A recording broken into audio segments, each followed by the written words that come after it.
잘 지내셨죠? 어저께 졸업식도 있었고 결혼식도 있었고 그 여파가 오늘 예배에 어떻게 나타나는지 한번 보길 원합니다. 어저께 너무 좋은 시간 가졌고 하나님께서 참 우리 복 주셨다 하는 생각을 해보는데요. 여러분들, 저는 이삭에 대해서 설교할 것이 없다고 생각했는데 묵상하면 묵상할수록 이삭에 대해서 할 말이 참 많다 하는 그런 생각을 해봅니다. 사실 하나님께서 창조하신 본연의 우리 자신이 제일 아름답다라는 그런 생각을 해봅니다. 그렇기 때문에 이삭을 통해서 그런 어떤 자신감들을 좀 얻었으면 좋겠다, 그런 소망이 생겼어요. 말씀을 준비할 때, 저는 설교할 때 주로 인물을 설교하면 그 인물이 잘한 것들에 대해서 찾아내고 그 인물을 부각시키려고 노력을 많이 하는 편입니다. 그런데 오늘 말씀을 보면 요셉처럼 모세처럼 다윗처럼 뭔가 좀 뛰어나고 화려한 면이 있는지 계속 묵상해 봤는데 야곱같이 드라마틱한 모습도 없고 요셉처럼 전국구로 한 부족, 한 민족이 아니라 당대 최강의 국가 애굽의 총리가 돼서 수많은 사람들에게 영향을 미치고 수많은 사람들을 살려낸 그런 영향력 있는 삶을 살아간 것도 아니고 모세처럼 화려하고 위대한 경력을 갖고 있는 그런 사람도 아닌 이삭.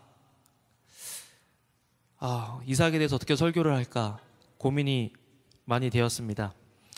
그러다가 책을 하나 읽었는데 그 책에 유진 피터슨이 쓴 어떤 글귀를 인용했습니다. 그래서 너무 좋아서 페이스북에도 올렸는데, 유진 피터슨 목사님이 행동은 없고 존재만 남았다, 어떤 침묵의 시간을 통해서 행동이 아닌 존재 자체의 의미를 찾으려고 노력했고 침묵과 고통이 아니면 그런 시간을 가질 수가 없다라는 그런 고백을 하는 것을 보면서 자꾸 왜 내 자신은 어떤 사람의 존재 그 자체를 사랑하고 그 존재 자체를 이해하고 인정하기보다는 그 사람이 해놓은 어떤 삶의 열매들이나 그 사람이 가지고 있는 것을 가지고 그들을 평가할까. 제가 아까 말씀드린 야곱과 요셉과 또 아버지 아브라함, 이삭의 아버지 아브라함, 또 요셉, 다윗, 수많은 성경들의 인물들에 대해서 생각할 때 제가 그 인물들이 믿음의 인물이라고 또 위대한 인물이라고 평가하는 많은 이유 중에 하나는 그들이 그들의 삶을 통해서 이뤄놓은 그 업적 때문이라는 것들을 많이 보게 되었습니다. 그래서 그런 인물들을 대하고 그런 인물들을 성경을 통해서 볼 때마다 과연 내 삶에도 저런 사람들처럼 살 수 있을까 질문을 해보고, 그 사람들처럼 살 수 없을 것 같으면 제 마음이 좀 어렵고 또 그 인물들을 통해서 내 삶 속에 적용할 것들이 별로 없어질 것 같은, 그래서 어떤 동일시하거나 공감을 갖기가 참 어려운 인물들이 많았습니다.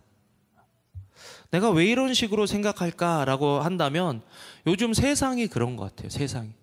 요즘 세상은 무엇인가를 가진 사람들, 그러니까 행동 때문에 그 사람, 소유 때문에 그 사람을 가치를 인정하고 또 존경해주고 사랑해주고 좋아해주지, 그 사람의 존재를 가지고 그 사람의 가치를 인정해주는 그런 세상에서 우리가 살고 있지 않기 때문에 저도 여러분들도 우리도 모르는 사이에 그런 세상 가치관에 우리가 물들어 버린 거죠. 익숙해진 거죠.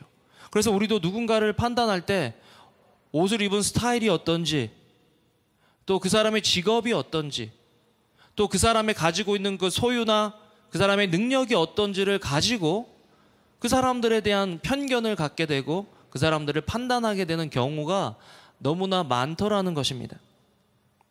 저도 그랬으니까요. 그러니까 저도 말씀을 묵상할 때 아브라함은 12장부터 26장까지 쭉 걸쳐서 25장까지 쭉 걸쳐서 나오고, 이삭은 25장 어디 중간부터 26장 27장까지 나오다가 28장 정도부터 가서는 또 야곱의 이야기로 쭉 넘어가는, 그러니까 세상적인 관점에서 본다면 이삭은 별로 위대한 면들을 찾아볼 수 없는, 그러니까 어떤 존재가 아니고서는 삶의 행동이나 삶의 열매를 가지고 이야기하기에는 이삭의 삶이 너무나 형편없어 보이는 그런 일들이 저에게 보여졌다라는 거죠. 그러면서 그런 생각을 해봤어요. 만약에 이삭도 아버지 아브라함처럼 아니면 야곱처럼 아니면 요셉처럼 아니면 다윗처럼 아니면 모세처럼 그렇게 인생의 화려한 스펙들이 그에게 있었다면 과연 어땠을까? 그런 질문들을 하다가 사실은 오늘 본문을 만나게 된 것입니다. 히브리서 11장 18절은 히브리서 11장을 믿음의 장이라고 합니다. 그런데 신기하게 재밌게 성경에서 보면 이삭이 이 히브리서 11장 믿음의 장 안에 들어가 있더라는 것이죠. 성경 내용으로 보면 믿음으로 뭐 한 게 별로 없어요. 그럼에도 불구하고 성경은 11장에서 이삭을 믿음의 인물로 주목하고 이삭에 대해서 나와 있다라는 거죠. 그러면서 히브리서 11장 18절을 한번 다 같이 그런 의미에서 다시 한번 읽어보도록 하겠습니다. 히브리서 11장 18절 읽겠습니다. 시작. 그에게 이미 말씀하시기를 내 자손이라 칭할 자는 이삭으로 말미암음이라 하셨으니. 내 자손이라고 칭할 자는 이삭이라. 여러분 사실 이삭보다 더 유능하고 더 스펙이 있고 더 강건한 사람은 이스마엘이었어요. 이스마엘은요 당시에 사냥으로 유명하고 아버지를 떠나서 아버지같이 12민족을 12족속을 12자손을 낳아서 정말 번성하는, 지금도 그래서 이삭의 자손인 이스라엘, 후손인 이스라엘보다 이스마엘의 자손인 그 중동의 후손들이 더 많이 있다라는 거, 더 능력이 있다라는 거, 여러분들 그거 아세요? 그러니까 세상적인 관점에서는 이삭을 택해야 되는 게 아니라 이스마엘을 택해야 되는 거죠. 그런데 하나님께서는 세상적인 스펙이 없고 능력이 없어 보이고 또 약속을 잇기에는 너무나 유약한 존재인 이삭을 통해서 하시는 말씀이 뭐냐면, 그에게 이미 말씀하시기를, 아브라함에게 이미 말씀하시기를 내 자손이라 라고 칭할 자는 이스마엘이 아니라 이삭이다 라고 말씀하시는 거죠. 저는 이 말씀을 묵상할 때마다 제 마음속에 어떤 감동이 있냐면, 내가 능력이 있어서, 내가 힘이 있어서, 내가 내 삶 속에서 어떤 노력과 결단과 의지를 가지고 어떤 열매를 많이 맺었기 때문에 하나님께서 나의 하나님이 되시고 나를 사랑하시는 것이 아니라, 하나님을 향한 나의 삶의 약속 때문에, 내 존재 자체 때문에 하나님께서 나를 사랑해 주신다라는 그런 말씀이 묵상이 되어지면서 얼마나 제게 감사가 되는지 모르겠어요. 내가 무슨 화려한 업적을 이룬 것이 아니라 내 존재 자체로 나를 사랑해 주시는 그 하나님, 얼마나 감사한지. 그러니까 여러분 이제는 비교하지 않았으면 좋겠어요. 과거와 비교하지 말고, 내 옆에 있는 사람들과 비교하지 말고, 나보다 좀 더 앞서 나가 있는 사람들과 비교하지 말고, 내 자신을 내 자신대로 바라볼 수 있는 그런 은혜가 우리에게 있어야 한다라는 거죠. 그렇게 하지 않고 자꾸 비교를 하다 보면 어떤 일들이 있느냐, 존재는 없어지고 행동만 있어진다라는 거예요. 내면은 소홀히 여기고 외면을 치장하는데 우리의 모든 에너지들을 다 사용한다라는 거죠. 그래서 하나님께서 창조하신 내 자신이 되기보다는 주변 사람들의 기대를 따라서 내가 아닌 다른 사람의 기대에 부합한 사람으로, 인물로 내가 내 자신을 살아간다라는 것이죠. 여러분 그게 얼마나 비참한 일인 줄 아세요? 내가 내 자신이 되어 살아가는 것이, 그 모습이 가장 아름답다라는 확신이 있어야 된다는 거예요. 이삭이 아브라함을 꿈꾸고 이삭이 요셉을 꿈꿨다면 이삭의 삶이 얼마나 비참했겠어요. 아버지처럼 개척자 정신도 없고, 요셉처럼 여러 사람들에게 영향을 끼칠 수 있는 영향력도 없고, 야곱처럼 약삭 빠른 것도 없고, 맨날 남에게 당하는 것처럼 살아가는 그 이삭이 아닌 그 다른 누군가가 되어서 살아가려고 했다면 그의 삶이 얼마나 비참했냐라는 거예요. 여러분들은 오늘 하루를 살아가면서 여러분 자신으로 살아가냐라는 거죠. 수홍 형제는 수홍 형제로 살고, 용호 형제는 용호 형제로 살고, 동주 형제는 동주 형제로 살고, 요한 형제는 요한 형제로 살아야지, 요한 형제가 요한 형제는 자기를 되게 사랑하는 것 같아요. 뭐 다른 사람과 비교해서 내가 뭐 저렇게 됐으면 좋겠다는 그런 생각은 없는 것 같아요.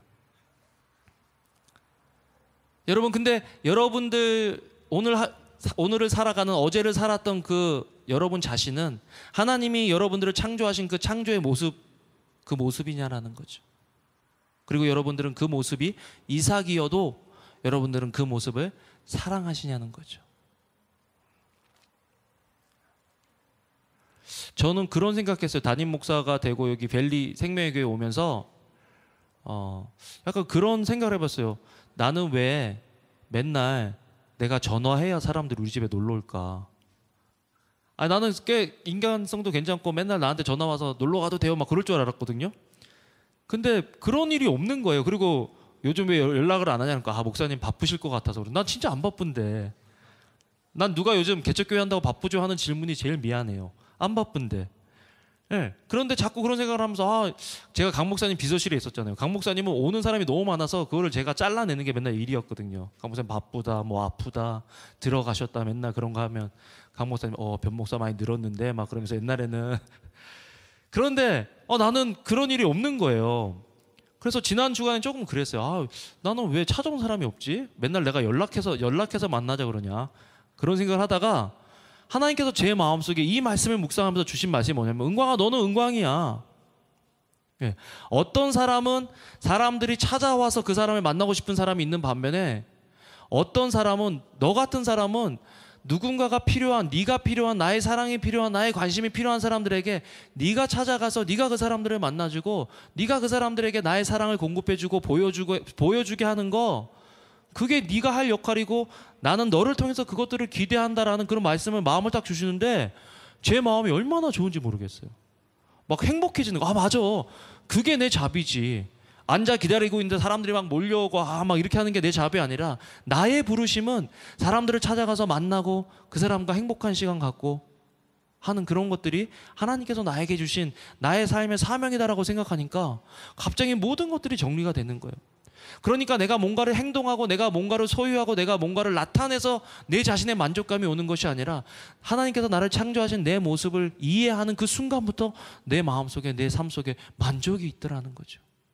여러분, 그런 만족 느껴보신 적 있으세요? 이주인은 이주인으로서 만족하고, 조유정은 조유정으로서 만족하고, 박형진은 박형진으로 만족하고, 내가 갖고 있는 무엇이 아니라, 내가 소유하고 있는 무엇이 아니라, 다른 사람이 자기에게 기대하는 그 무엇이 아니라 내 모습됨으로 인해서 나는 만족하고 있느냐? 그 질문을 여러분들에게 하고 싶어요. 하나님께서 원하시는 것이 무엇이냐? 하나님께서 이삭의 삶을 통해서 원하시는 것이 무엇이냐? 만약에 하나님께서 이삭이 소유로 만족하길 원하셨다면 그랄에 두셨을 거예요. 블레셋 땅에 두셔서 거기서 그 해에 농사져서 100배나 얻어서 비로소 갑부가 된 그 이삭의 모습을 그대로 놔두셨을 거라고요. 그런데 하나님께서 이삭을 통해서 보기를 원하셨던 것은 세상적인 소유로 만족하는 것이 아니라 이삭으로 만족하길 원하셨고, 그래서 이삭을 그랄이 아닌 약속의 땅 브엘세바로 이끄셨다라는 것이죠. 여러분, 우리는 나됨으로 만족하시는 존재가 되어야 된다는 거예요. 그래서 하나님은 브엘세바로 부르시고 브엘세바로 부르신 그 이삭에게 그날 밤에 나타나 주셔서, 그 다음 날도 아니고 도착한 그날 밤에 나타나셔서 내가 너의 하나님이라고 말씀하시고 내가 너의 삶을 복주겠다고 말씀하시는 거죠. 여러분, 그 하나님을 좀 만났으면 좋겠어요.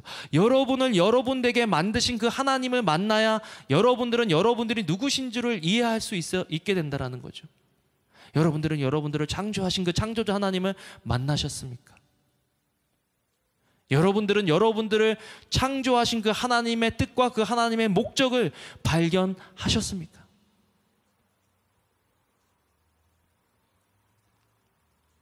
자, 따라해 봅시다. 나는 누구냐? 옆에 사람 보고 한번 물어볼까요? 나는 누구지? 네, 나는 누구지? 나는 왜 여기 있지? 그러면 큰일 나는 거죠, 그죠?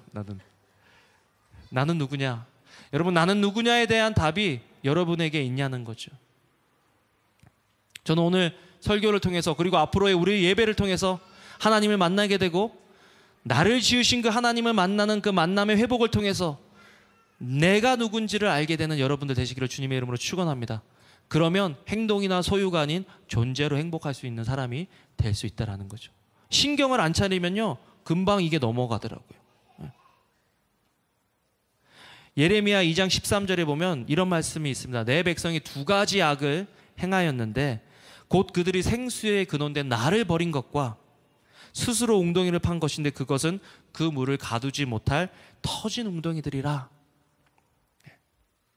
내가 내 자신을 잊어버리고 내 자아의 붕괴가 온 이유를 예레미야 2장 13절에서 너무나 명확하게 보여주고 있는데, 그 이유가 첫 번째는 뭐냐면 생수의 근원 대신, 생명의 근원 대신, 내 존재의 근원 대신 하나님을 떠났다라는 것입니다. 하나님을 떠나는 순간 우리는 자기 붕괴의 현상이 나타나기 시작하는 거예요. 하나님을 떠나는 순간 나는 이미 내 자신을 잃어버리게 되는 거죠. 내 자신을 잃어버린 사람의 특징이 뭔 줄 아세요? 집착하는 거예요. 집착. 뭐에 집착하는? 어떤 사람은 돈에 집착합니다. 그래서 돈을 막 모아요. 그러면 내 존재가 풍성해질 줄 알아요. 어떤 사람은 명예에 집착합니다. 다른 사람들의 인정에 집착합니다. 성공에 집착합니다. 그래서 그걸로 내 존재를 채우려고 해요. 아마 이삭이 그랬던 것 같아요. 그 아래서 마침내 거부가 됐다. 근데 그걸로는 채워질 수 없는 터진 웅덩이들이라는 거죠. 어떤 사람들은 그 관계, 사람에게 집착합니다. 왜? 그 사람을 통해서 내가 대리 만족을 얻는다는 거죠. 여러분, 드라마에서 멋진 남자, 멋진 여자 왜 좋아하는 줄 아세요? 내가 이루지 못한 것들을 그 사람들이 이룸으로써 내가 대리 만족을 느낀다는 거죠.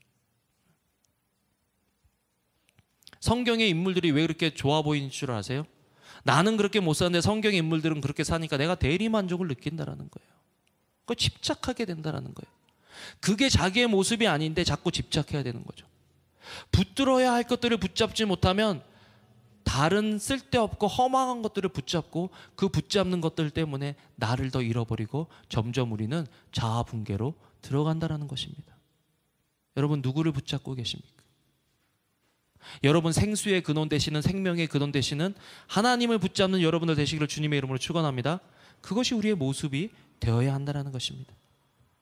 그래서 하나님은 고난을 통해서 우리가 그런 것들을 붙잡도록 하신다라는 거죠. 저는 참 감사한 게, 저는 누가 이렇게 와서 삼유리 대열이 피아노를 잘 쳐요, 뭐 잘생겼어요 그러면요, 갑자기 제가 기분이 되게 좋아져가지고요, 내가 걔 아들 아빠라는 게 되게 좋아요. 근데 막 사고 치고 돌아다니고 학교 갈 때는 좀 창피할 때도 있는 것 같아요. 네. 누구의 아빠다, 내가 누구의 아빠다 라고 얘기하는 것, 그 속에는 내가 그 사람을 자랑스러워하고 하는 그런 것들이 있어야 된다는 것입니다. 그런데 하나님께서 나는 아브라함의 하나님이다, 이해가 됩니다. 나는 야곱의 하나님이다, 그래도 조금 이해가 됩니다. 나는 요셉의 하나님이다, 이해가 됩니다. 나는 다윗의 하나님이다, 이해가 됩니다. 근데 나는 이삭의 하나님이다, 하나님 말씀하시는 거예요. 나는 아브라함의 하나님이요, 나는 이삭의 하나님이요, 나는 야곱의 하나님이다 라고 얘기하시는 거. 여러분, 만약 이삭의 하나님이라고 하나님이 그 자신을 부르셨다면 오늘 여러분들, 하나님께서 동일하게 여러분들을 통해서 나는 화준이의 하나님이다, 난 정목이의 하나님이다,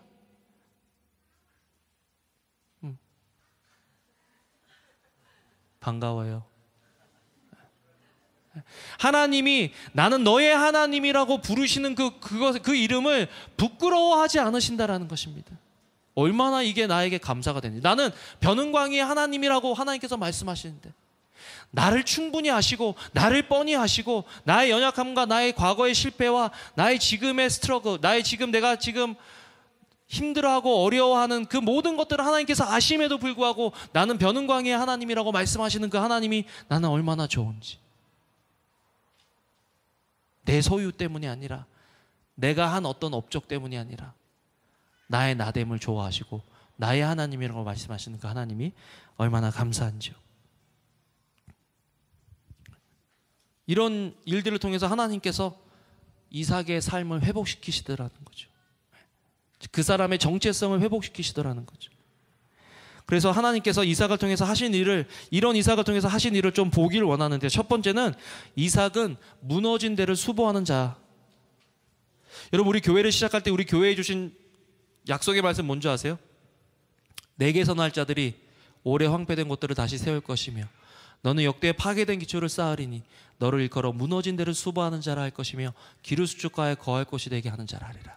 영적으로 무너지고 영적으로 흐트러진 그 땅에서 다시 영적으로 무너진 것들을 세우고 또 너를 통해서 날 사람들이 영적으로 복음의 길을 다시 만들어 사람들이 그 길로 다닐 수 있도록 하는 그런 민족으로 공동체로 너의 후손으로 내가 삼아주겠다라고 하신 그 하나님의 약속의 말씀이 제게 있었는데요. 이삭과 이게 연결이 되더라고요. 여러분 제가 말씀드렸죠. 나는 아브라함보단 누구에 가깝다고요? 이삭. 나는 항상 이삭이 좋아요. 나 이삭처럼 조금 그래도 편안하게 살다 갔으면 좋겠어요.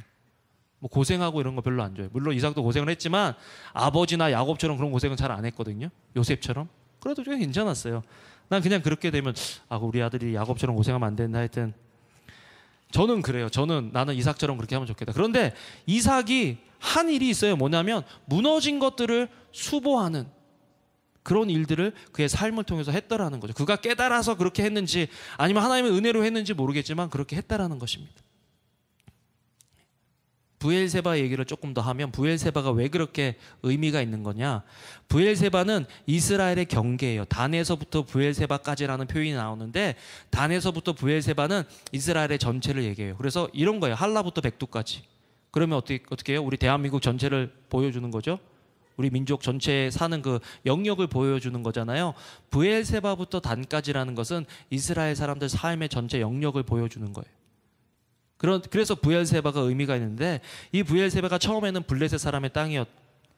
그런데 이 땅에서 어떤 일이 있었냐면 아브라함이 잘 된 거예요. 아브라함이 그 블레셋 사람들과 섞여서 같이 살아가고 있는데 같은 장소에서 살고 있는데 아브라함이 너무 잘 되니까 블레셋 사람들이 아브라함을 시기하고 질투했어요. 그런데 블레셋 사람들이 아브라함을 보니까 너 하는 것마다 잘 되는 거예요. 형통한 거예요.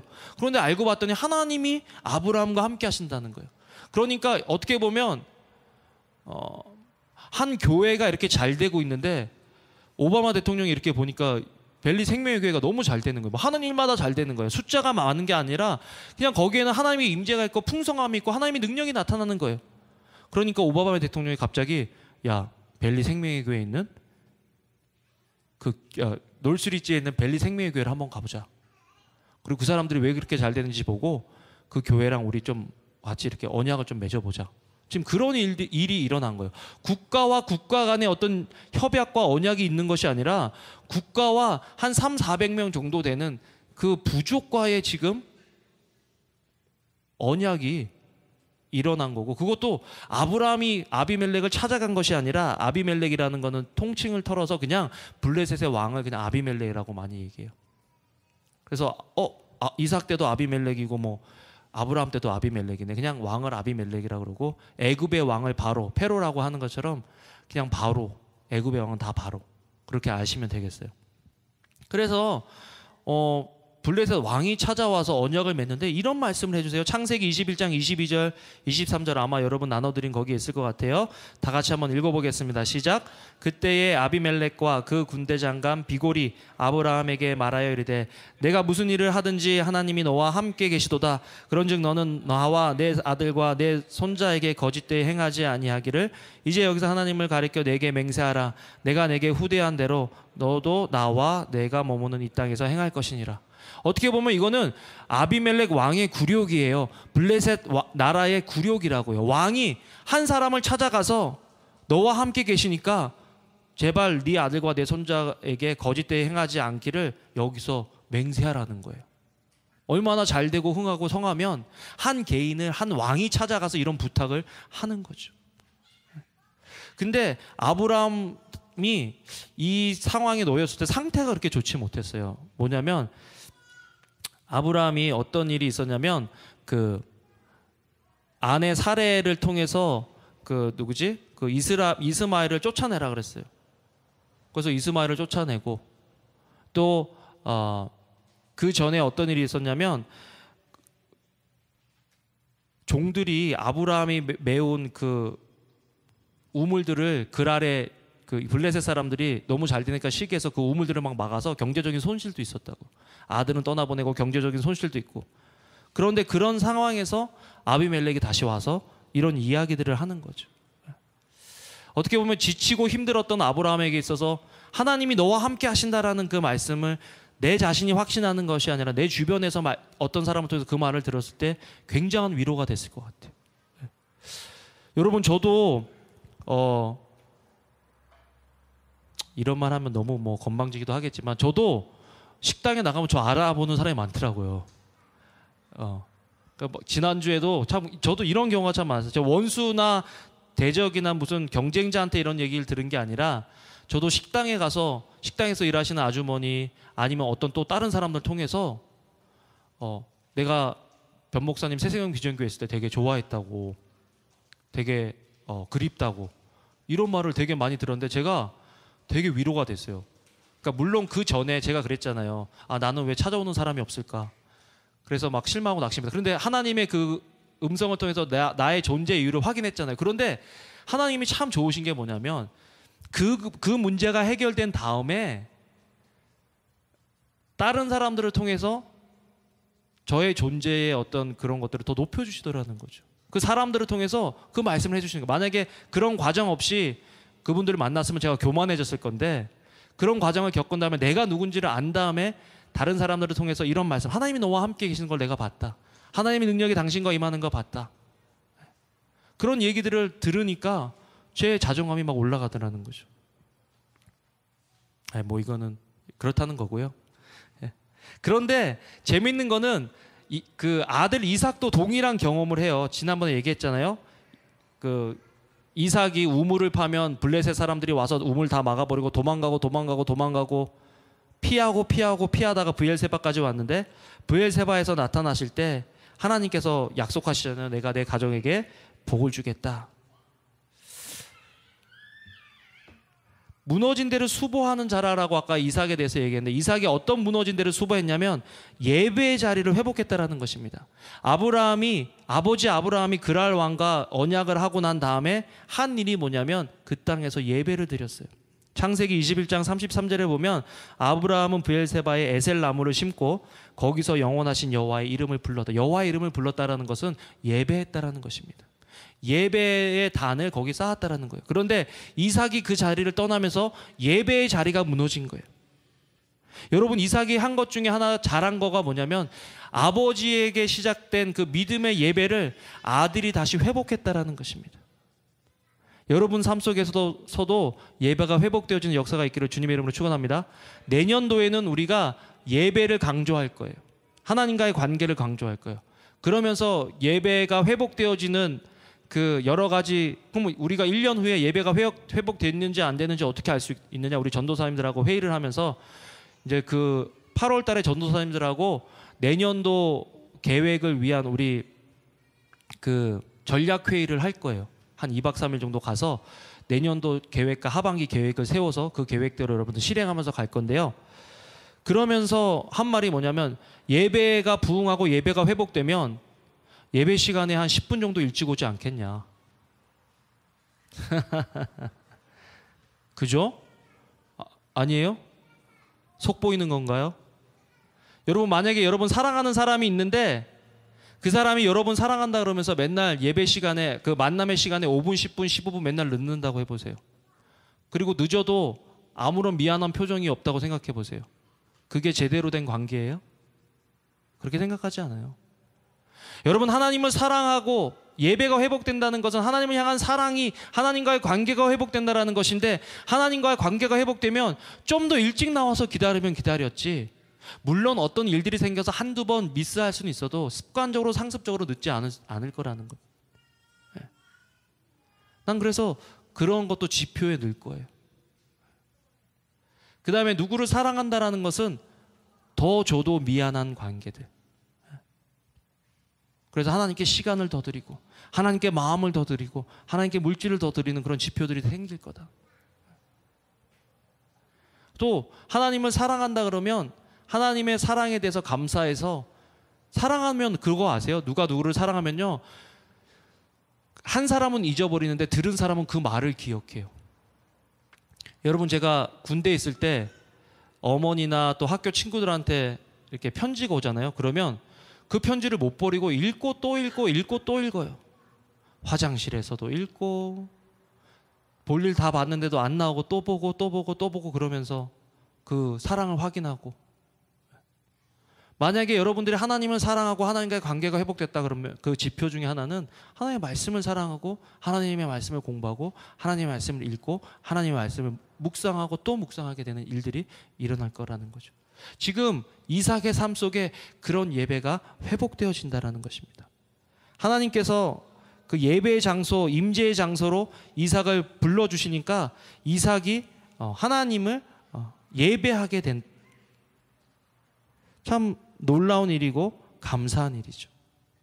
여호와의 이름을 불렀다라는 표현이 창세기 26장에 나옵니다.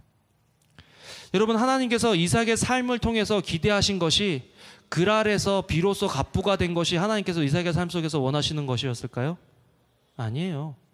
하나님께서 이삭의 삶 속에서 원하시는 것은 예배자로서의 삶이 회복되어지는 것들을 하나님께서는 원하셨을 거라는 겁니다. 하나님께서 있어서 더 중요한 것은 그랄에서 부자로 남아있는 것이 아니라, 비록 그랄에서 문제가 생겨서 도망치듯이 브엘세바까지 왔지만 그 브엘세바에서 하나님을 만나도록, 하나님을 향한 예배가 회복되도록, 하나님과의 관계가 회복되도록, 그것이 이삭의 삶 속에서 하나님께서 보시기를 원하는 성공이었다라는 거죠. 하나님 존재 앞에 내 존재를 드러내는 것, 그것이 예배 아니겠어요? 무엇을 내가 가지고 하나님 앞에 당당하게 서는 것이 아니라 부족하고 지친 모습이지만 내 존재 그대로 하나님 앞에 드러내는 것, 이삭이 그런 일을 했더라는 것입니다. 그런데 이삭이 예배가 회복되어졌는데 재미있는 것은 이삭의 삶 속에 문제들이 회복되더라는 거죠. 첫째로 인간 관계가 회복되었습니다. 자신을 쫓아냈던 그랄 왕과의 관계가 회복된 거예요. 재미있는 게 있어요. 그랄 왕이, 여기서 있는 그랄 왕이 블레셋 왕입니다. 블레셋 왕인데 그랄 왕이 그 야곱에게 이삭에게 찾아와요. 이삭에게 찾아와서 그 전때 왕이 아버지 아브라함에게 했던 말 그대로 이삭에게 하고 있는 놀라운 광경을 여기서 볼 수 있어요. 여기서 보면 제가 적어놓은 줄 알았는데, 창세기 26장 아비멜렉이 와서 이렇게 얘기합니다. 28절에 그들이 이르되 여호와께서 너와 함께 계심을 우리가 분명히 보았으므로 우리 사이 곧 우리와 너 사이에 맹세하여 너와 계약을 맺으리라 말하였노라. 너는 우리를 해하지 말라. 이는 우리가 너를 범하지 아니하고 선한 일만 내게 행하여 내가 평안히 가게 하였음이니라. 이제 너는 여호와께 복을 받은 자니라. 재밌죠? 인간적으로, 세상적으로 복을 받았을 때는 아비멜렉 왕이 와서 이삭을 쫓아냈어요. 시기하고 질투했어요. 그런데 하나님의 복을 받는 것을 보는 순간, 묵도하는 순간 찾아와서 부탁하고 애원하는 관계로 변하더라는 거죠. 왕이 왕을 찾아온 것이 아니에요. 왕이 한 족장을 찾아온 거예요. 그런데 말하는 투는 너무나 겸손하고 너무나 대단하다는 거죠. 예배가 회복된 사람의 삶이 이렇게 당당해질 수 있다는 것입니다. 예배가 회복되어진 사람의 삶이, 하나님과의 관계가 회복되어진 사람의 삶이 이렇게 좋을 수 있다는 거예요. 세상에서 치이는 그런 예배자가 아니라, 세상에서 짓밟히는 그런 사람이 아니라, 세상 사람들이 우러러보고 존경하는 그런 예배자로서의 삶을 살 수 있다는 것을 이삭이 보여주는 거죠. 그래서 인간관계, 무너졌던 인간관계가 회복이 돼요. 인간관계가 왜 무너지는 줄 아세요? 우리가 하나님보다 그 인간을 더 의지하고 믿을 때 그 인간관계가 무너지는 거예요. 아내들 잘 들어야 돼요. 남편을 사랑하는 거 좋지만 남편을 하나님보다 더 사랑하면 안 돼요. 그러면 그 인간관계 무너져요. 남편들 기억해야 돼요. 아내를 사랑하는 게 좋지만 하나님보다 더 아내를 사랑한다면, 또 하나님보다 더 성공과 물질을 사랑한다면 그것들은 무너지게 돼 있다는 것입니다. 여러분 혹시 이미 그런 것들이 무너져서 고통받고 있는 분들 계십니까? 하나님과의 관계를 먼저 회복하신 여러분들 되시기를 주님의 이름으로 축원합니다. 하나님과의 관계가 회복돼야 무너진 관계들이 회복될 수 있다는 것이죠. 오늘 보여주잖아요, 말씀에서. 둘째, 삶의 실패가 회복된다는 것입니다. 브엘세바에서 판 우물, 거기서 물을 얻는 장면이 나옵니다. 창세기 26장 32절 같이 있으면 읽어볼까요? 시작. 그날에 이삭의 종들이 자기들이 판 우물에 대하여 이삭에게 와서 알리어 이르되 우리가 물을 얻었나이다 하매. 이게 굉장히 큰 의미가 있는 말 중에 하나가 뭐냐면요, 하나님과의 관계가 올바로 회복되지 않았을 때 이삭은 수고하고 애써도 항상 실패했어요. 수고하고 애써서 뭔가를 얻으면 누군가가 그것을 가로채 갔어요. 곰은 제주가 부리고 돈은 곰주인이 번다고. 수고는 이삭이 하는데 항상 꼭 그런 거 있잖아요. 나도 회사에서 열심히 하는데 꼭 그거 가로채는 인간이 있어요. 그죠? 내가 열심히 하고 내가 수고했는데 그것들을 마치 자기가 한 것인 양 가져가 버리는 사람들 때문에 여러분 얼마나 속이 상하세요. 이삭은 계속해서 그런 일들이 벌어지는 거예요. 그리고 그것이 생존과 관련되어 있는 거예요. 광야에서 우물이 없으면 어떻게 가축을 치고 살아남을 수 있습니까? 그런데 그 생존을 위협하는 일들이 계속해서 그의 삶 속에서 일어나게 되는데, 그래서 그 자리를 피하다가 브엘세바까지 왔는데, 브엘세바에서 첫 번째 판 우물, 그런데 하나님을 예배하고 하나님의 이름을 부른 그 다음에 종들이 와서 이런 고백을 합니다. 이삭의 종들이 자기들이 판 우물에 대하여 이삭에게 와서 알리어 이르되, 그 전에 예배하기 전에 팠거든요. 하나님과 예배가 회복되기 전에 물을 파기 시작했거든요. 그런데 그것이 예배 후에 하나님과의 관계가 회복된 후에 종들이 와서 하는 말입니다. 우리가 물을 얻었나이다. 하나님과의 관계가 회복될 때 우리의 과거의 삶의 실패들도 의미가 있어지는 거예요. 그 당시에는 하나님이 왜 나를 자꾸 이렇게 어려움을 주시나? 그런데 그 전에 이삭이 한 일은 뭐냐면, 아버지 아브라함이 판 그 물이 그 그랄과 블레셋 사람들 때문에 돌에 채워져서 쓰지 못하는 것들을, 그 돌을 파서 다시 그 물을 얻는 그 일을 반복한 거거든요. 그런데 그 일을 반복하다가 어떤 일들이 생기냐면, 자기가 자기 스스로 우물물을 파게 되는 능력이 이삭에게 갖춰지더라는 거죠. 하나님을 만나지 않았다면 실패하는 인생, 실수하는 인생, 빼앗기는 인생으로 끝났을 이삭이 하나님과의 관계가 회복되어지니까 이제는 자기 우물을 자기 스스로 팔 수 있는 능력이 생긴 자립형 인간으로 거듭나게 되더라는 거죠. 문제는 하나님과 내 사이의 관계가 회복되어지느냐. 여러분 계속해서 혹시나 거듭해서 뭔가가 안 되고 실패하시는 분들이 있으면 그 문제에 앞서서 먼저 하나님과의 관계를 점검해 보시는 여러분들 되면 좋겠어요. 그래야 내 실패의 원인을 알고, 그래야 하나님과의 관계가 회복돼야 내 과거의 고난과 실패가 의미가 생기는 거죠. 그럴 때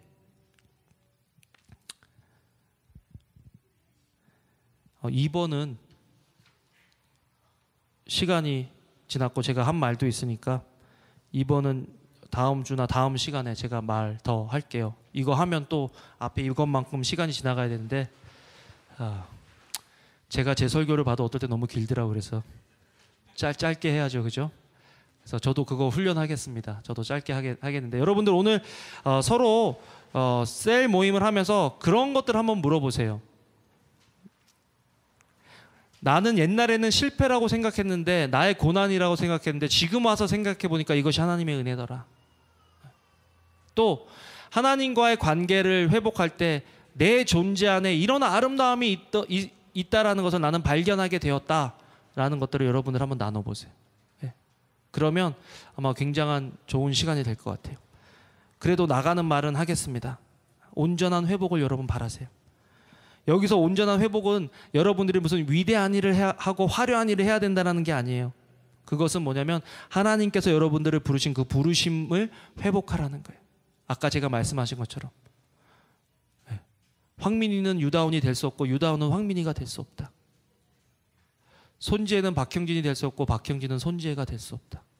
박형진은 박형진일 때 가장 아름답고 손지혜는 손지혜일 때 가장 아름답다. 따라해 봅시다. 나는 나일 때가 가장 아름답다. 옆에서 컨펌을 받을까요? 그치? 이렇게. 네. 그래요. 우리는 내 모습 있는 그대로. 여러분 근데 우리가 그런 거 아시죠? 그래도 나는 알아요. 내가 얼마나 형편없는 존재인지. 그럴 때 여러분들 이 말씀을 기억하면 좋겠어요. 뭐냐면 고린도후서 4장 7절. 다 같이 한번 찾아볼까요? 고린도후서 4장 7절. 고린도후서 4장 7절 말씀. 같이 한번 읽어보겠습니다. 고린도후서 4장 7절 시작. 우리가 이 보배를 질그릇에 가졌으니 이는 심히 큰 능력은 하나님께 있고 우리에게 있지 아니함을 알게 하려 함이라. 여러분, 사실 질그릇 자체는요, 성경에 보면 이 구절 외에는 맨날 별로 신동치 않은 걸로 나와요, 거의. 그런데 이 질그릇이 보배로워질 수 있는 그 기회가 있습니다. 때가 있습니다. 뭐냐면 이 질그릇 안에 무엇을 담고 있느냐, 그때 이 질그릇이 보배로워질 수 있다라는 것입니다. 여러분, 이 질그릇은 저와 여러분들을 가리킵니다. 맞습니다. 우리는 질그릇 같은 존재예요. 깨지기 쉬운 존재고 밟히기 쉬운 존재고 드러나지 않을 그런 존재들인데, 우리 안에 누가 계세요? 우리 안에 누가 계세요? 예수님이 계시는 거예요. 우리는 우리 안에, 우리 삶 속에 그 예수님을 담고 있기 때문에 우리는 보배로운 존재가 된다는 것입니다. 이 보배를 이 질그릇에 담았다. 그래서 여러분들의 존재가 아름다운 거예요. 그래서 여러분들의 존재가 보배로운 거예요. 여러분들 정말 여러분 속에 계신 그 예수님 때문에 여러분들의 자존감을 회복하고 보배로운 존재로 또 여러분들 인식하고 또 다른 사람들에게 인식되는 그런 삶 살아가시는 여러분들 되시기를 주님의 이름으로 축원합니다. 아멘. 우리 같이